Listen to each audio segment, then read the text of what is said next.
যে বাইকগুলো আগে ছিল 160 পর্যন্ত বা 65 পর্যন্ত, ওই বাইকগুলোর পরে এখন যে বাইকগুলো আসছে যেগুলার সিসি হচ্ছে 200, 250 বা 350, এগুলা কি অ্যাক্সিডেন্ট ওইভাবে হচ্ছে? এগুলা আসার পরে কি অ্যাক্সিডেন্টের পরিমাণ বাড়ছে নাকি কমছে? এবং যদি অ্যাক্সিডেন্ট হয়ে থাকে তাহলে সেটা কি নতুন যে বেশি সিসির বাইকগুলো এগুলা নাকি আগেরগুলো?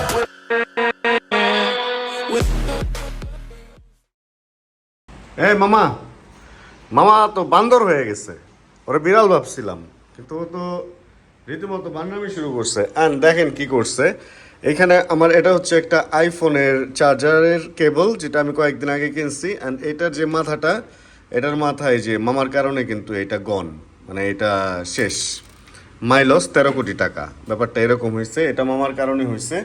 অ্যান্ড আমি যে ফোনটা দিয়ে রেকর্ড করতেছি এটা হচ্ছে আমার আইফোন 13। অ্যান্ড এইটারও ডিসপ্লে একবার ফালায় ডিসপ্লের উপরে গ্লাস খুলে ফেলছে, মানে এই অবস্থার মধ্যে দিয়ে আমার যাইতেছে। দু একজনকে জিজ্ঞেস করলাম যে এই অবস্থা করতেছে কি করা যায়, বললো বিড়াল পারলে নাকি এটা নর্মাল। এখন আমার কাছে এই নর্মালটা নর্মাল লাগতেছে না, হয় ওকে যাতে আসতে হবে অথবা ওকে বিদায় হইতে হবে। এখন থাকবে না বিদায় হবে এটা টোটালি আমি বুঝতেছি না। দেখেন আমি এভাবে গামছা দিয়ে চেয়ার ঢেকে রাখতে হইতেছে, কারণ সুযোগ পাইলে চেয়ার ছেঁড়ার ট্রাই করে। এরকম হলে কিভাবে ভাই? বিড়াল মানুষ পালে একটু সুখ শান্তি, একটু শান্তির জন্য, তাই না? মানে একটু আনন্দ চিল থাকবো আমরা, বাট ওরে তো আতঙ্কে থাকতে হইতেছে, কখন আমার ক্যামেরা গায়ে ফেলে ল্যাপটপ নষ্ট করে না কি করে, মানে এত গার্ড দিয়ে তো রাখা এটা মুশকিল আমার জন্য। যাই হোক, প্রচুর বৃষ্টি হইতেছে বাইরে, ও বৃষ্টি দেখার জন্যই একটু উকে ঝুঁকে দিচ্ছিল, অনেক বৃষ্টি। আর আমাদের একটা প্ল্যান আছে, বৃষ্টি থামলে হচ্ছে আমরা একটু আজকে রাইডে বের হবো বিকেল দিকে।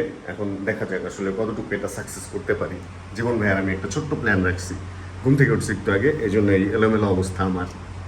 যদিও একটা ব্যাপার কি জানেন, যদিও হচ্ছে মোটরসাইকেল বের হইলে যেখানে 100 টাকা খরচ হয়, গাড়ি ওইখানে 1000 না হইলেও 500 টাকা তো খরচ হয়। বাট তারপরে কিছু কিছু সময় যখন গাড়ির প্রয়োজন পড়ে, তখন গাড়ির প্রয়োজনটা আসলে গাড়ি মিটাইতে পারে। কারণ এখন মোটরসাইকেলে যে ভিজতে হইতো, এই ভিজে আসলে কোনো কাজে যাওয়াটা তো সম্ভব না। আমার একটা পার্সেল আসছে, পার্সেলটা রিসিভ করার জন্য আমার এখন বের হইতেই হবে। এই কারণে গাড়ি নিয়ে বের হয়ে গেলাম। যদিও গাড়িটা আমি ধুয়ে টুয়ে রাখছিলাম, বাট চিন্তা করলাম এই বৃষ্টিতে আসলে গাড়ির উপরে বডিতে ওরকম কাদা উঠে না, যদি রাস্তা ভালো হয়, কাদা না হয় আর কি। এই সমস্ত জিনিস এসে একটু পানি মেরে রাখলে ক্লিয়ার হয়ে যাবে। এই কারণে গাড়ি নিয়ে বের হয়ে গেলাম, কারণ কাজটা আমার করতেই হবে। অ্যান্ড ওয়েট করছি অলরেডি 5:40 বাজে, মানে আর কতক্ষণ বলেন? অনেকক্ষণই তো ওয়েট করলাম যে বৃষ্টি হয়তো বা থামবে, কিন্তু থামার কোনো নামগন্ধ নেই। এই কারণে গাড়ি বের করতেই হইলো। যে বলে না, অনেক চেষ্টা করেছিলাম নিজেকে লুকিয়ে রাখতে, তোমাদের জন্য আর পারলাম না, বাইরে আমাকে আসতেই হলো। ওরকম গাড়ি বের আজকে করতেই হলো, ইচ্ছা ছিল না। অ্যান্ড CH-4টা বুঝতেছি না ভাই, দামাদামির মধ্যে আছে। CH-4টা ভাবছিলাম হয়ে যাবে, একটু কক্সবাজার যাব, কক্সবাজার যাওয়াটা অফ করে রাখছি যে কবে CH-4 কিনবো, কবে কক্সবাজার যাব। একটা CH-4-এর কারণে আমাদের কক্সবাজার ট্যুর হচ্ছে না, ব্যাপারটা কেমন না? অ্যান্ড পাইছিও গাড়ি, বাট অল্প কিছু টাকার জন্য বাইজা আসছে। দোয়া করেন যাতে হয়ে যায়, হইলে ভালো, না হইলে ইনশাআল্লাহ সামনে আরও পাবো। পিয়াজ বা CH-4 এই দুটা থেকে একটা দেখবেন, যদি আপনাদের দোয়া সাপোর্ট থাকে ইনশাআল্লাহ খুব তাড়াতাড়ি আমাদের চ্যানেলে চলে আসবে। বর্ষাকালটা কিরকম যেন ছিনিমিলি খেলে। আরে ভাই, গাড়িটা নিয়ে বেরোইছি, এখন দেখি বৃষ্টি ওরকম নাই। এই যে বৃষ্টিগুলা গ্লাসে দেখতেছেন, এগুলো একটু আগে পড়ছে, বাট এখন দেখেন কোনো ফোঁটাই পড়তেছে না। মানে 60 ফিটে বৃষ্টি নেই, অথচ গলির ভিতরে বৃষ্টি আছে। এরকম ছিনিমিনি খেললে তো সমস্যা ভাই, মানে কি একটা অবস্থা। পুরো বৃষ্টি চলে গেছে, রোদ উঠবে কিনা বুঝতেছি না। আচ্ছা দেখা যাক কি হয়। আমি আগেও যে পার্সেলের কাজটা সারি, তারপরে যেটা হয় দেখা যায়গা। আজকে আমরা যেহেতু গাড়ি বের করেই ফেলছি, আজকে গাড়িতে ঘুরবো, এছাড়া আর কি করার আছে বলেন? আর কিছু করার নাই। আর ভাই, বাইকের সিসি লিমিট নিয়ে আমি এর আগে একটা ভিডিওতে একটা কথা বলছিলাম। আসলে বাইকের সিসি লিমিটটা বাড়া উচিত না। আপনারা কি মনে করেন? আপনাদের একটু ভ্যালুয়েবল কমেন্টগুলো আমাকে দিয়েন তো, যে বাইকের সিসি লিমিট কি আসলে আনলিমিটেড করে দেওয়া উচিত কিনা, মানে কোনো লিমিট থাকাটা যাতে না থাকে আর কি, এরকম হওয়া উচিত কিনা। আমার মনে হয় যে এরকমটা হয়ে যাওয়া উচিত, এটা আমার পার্সোনাল ওপিনিয়ন। এখন সবার সাথে না মিলতে পারে, বাট আপনাদের মতামতটা জানায়েন। আসলে সিসি লিমিট নিয়ে আমার যে ছোট্ট চিন্তা ভাবনাটা, এটা হয়তো আপনাদের সাথে মিলতে পারে, নাও মিলতে পারে, মানে সবার সাথে নাও মিলতে পারে। দেখেন, আমাদের সিসি লিমিট 125 এক সময় আটকে গেছিল, তারপরে 150, 160, 65 পর্যন্ত উঠলো, অ্যান্ড এরপরে গিয়ে এখন 375 পর্যন্ত উঠছে। একটু হিসাব কিতাব করে দেখেন তো, যে বাইকগুলো আগে ছিল 160 পর্যন্ত বা 65 পর্যন্ত, ওই বাইকগুলোর পরে এখন যে বাইকগুলো আসছে যেগুলার সিসি হচ্ছে 200, 250 বা 350, এগুলা কি অ্যাক্সিডেন্ট ওইভাবে হচ্ছে? এগুলা আসার পরে কি অ্যাক্সিডেন্টের পরিমাণ বাড়ছে নাকি কমছে? এবং যদি অ্যাক্সিডেন্ট হয়ে থাকে তাহলে সেটা কি নতুন যে বেশি সিসির বাইকগুলা এগুলা নাকি আগেরগুলা? এগুলা মনে হয় একটু চিন্তা ভাবনা করার বিষয়, কারণ এখনকার যে 350 সিসি বা 200-250 সিসির বাইকগুলো আসছে এগুলার ব্রেকিং এত বেশি ভালো, এগুলার কন্ট্রোলিং এত বেশি ভালো যে এগুলা আমার মনে হয় যে এগুলা মানে এগুলা রাস্তায় চলার উপযুক্ত।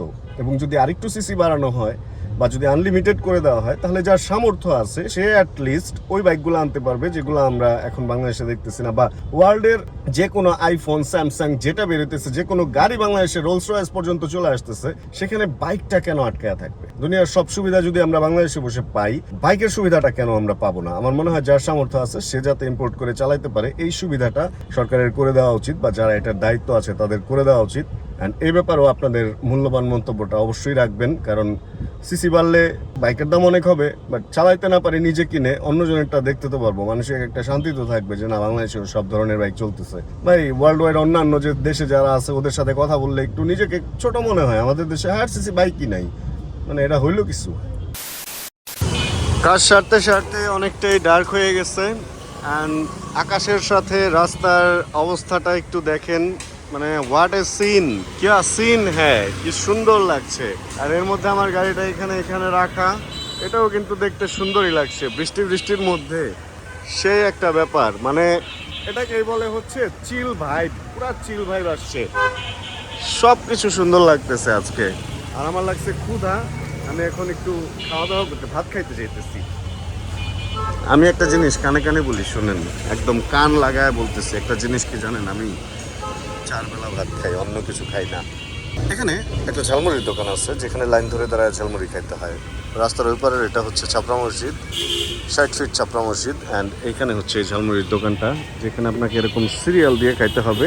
ওনারা পাইছে, খাইতেছে, অ্যান্ড ওনারা পায় নাই এখনো। অ্যান্ড আমি যদি যাই ওনাদের পেছনে দাঁড়াইতে হবে, এবং এই সিরিয়াল মেনটেন করেই এখানে ঝালমুড়ি খাইতে হয়, এটাই নিয়ম। অ্যান্ড ঝালমুড়ির টেস্ট, এটা ওয়ার্ল্ডের 1 নম্বর ঝালমুড়ি। পার্সেলটা নিয়ে নিছি, অ্যান্ড বৃষ্টির ছোট ছোট ফোঁটাগুলা গ্লাসের মধ্যে, রাস্তা আলো অন্ধকার, আলো ছায়ার খেলা, মজাই লাগতেছে। বাট আসলে একটু ডার্ক, একটু জুম করলে ডার্কটা একটু কমবে, বাট জুম করলে আবার ভিজিবিলিটিটা কমা যায়, জায়গা কম দেখায়। লেগুনার চাপে 60 ফিটে আমরা যারা আছি আমরা একটু চাপেই থাকি সব সময়। এরা যেখানে খুশি থামতেছে, যখন তাদের মতলব চলতেছে, এইভাবেই যাইতেছে এখানকার দিন কাল। যাচ্ছি একটু এই যে টুপি চত্বরের দিকে, অনেকদিন আড্ডা দেই না ওইখানে। একটা জিনিস খেয়াল করবেন, যে জিনিসগুলো ইলিগাল ওই জিনিসগুলো রাস্তা ইলিগাল কাজ বেশি করে। রিক্সা মেন রোডে উঠলে ইলিগাল কাজ করবে, তারপরে লেগুনা এগুলা এই রোডে যেগুলো চলতেছে কোনো একটা মনে হয় কাগজপত্রের কোনো ঠিক ঠিকানা নাই, ইলিগাল চলতেছে, সব অন্যায় এরাই করতেছে। আর যারা লিগ্যাল, মানে যেমন বাইক গাড়ি বা যারা ট্যাক্স দিয়ে চালাইতেছে, রোড ট্যাক্স দিয়ে, তাদের দেখবেন তাদের একটু অবহেলিতই থাকতে হয় অলওয়েজ। মানে এটা লিগ্যাল লাইসেন্স করা যদি আগ্নেয়াস্ত্র কারো থাকে ওইটা অনেক নিয়ম কানুন মেনে চালাইতে হয়, কিন্তু ইলিগালের কোনো নিয়ম কানুন নাই, কারণ ওটা ইলিগাল। অ্যান্ড ঠিক ওই রকম যানবাহনেও ইলিগাল যে জিনিসগুলো আছে ওগুলার কোনো রুল নাই, কিচ্ছু নাই। একবার মনে হয় আসলে ওরাই ভালো আছে।